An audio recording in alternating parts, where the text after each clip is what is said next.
महाराज जी, मैं इतना कार्य करती हूं नहीं।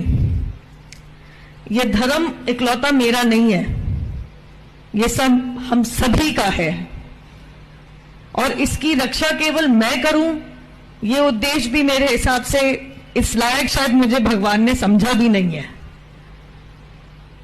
परंतु सनातनियों के लिए, हिंदुओं के लिए और कोई देश भी नहीं है, यह सत्य हम सबको भी पता है।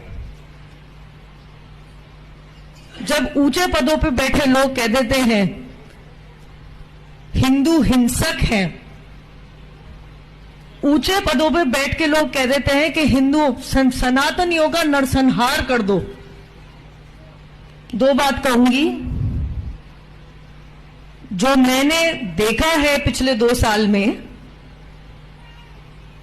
सनातनियों का नरसंहार करने की कोशिश की गई, क्योंकि शायद व्हाट्सएप पे, फेसबुक पे कुछ लिख दिया और कुछ ऐसा उल्टा सीधा नहीं लिखा।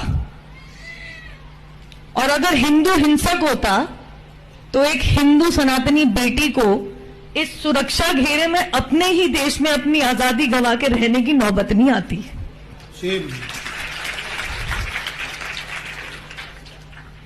यहां पे आप लोग भागवत कथा सुनने आते हैं, यहां इस माहौल में मैं और कुछ नहीं कहूंगी, परंतु इतना जरूर कहूंगी कि एकत्रित हो जाइए। महाराज जी बिल्कुल सही कह रहे हैं, किसी और घर की बेटी तो दूर की बात है, किसी और घर के किसी सदस्य को भी वो ना देखना पड़े जो मैंने देख लिया। और जब तक मेरी सांस है, मैं आप सभी के घर की एक बेटी, बेटा, आप कुछ मान लीजिए, मैं उसी के लिए, आपके लिए खड़ी रहूंगी, अपनी आवाज उठाती रहूंगी। तुम कहो तो वाह वाह, मैं सत्य भी कह दूं तो सर तन से जुदा, ये मेरे देश में नहीं चलेगा। मेरा देश भारतीय संविधान से चलेगा, किसी मजहबी कानून या शरिया से नहीं। भारत माता की, मुझे आवाज ही नहीं आई आप लोगों की।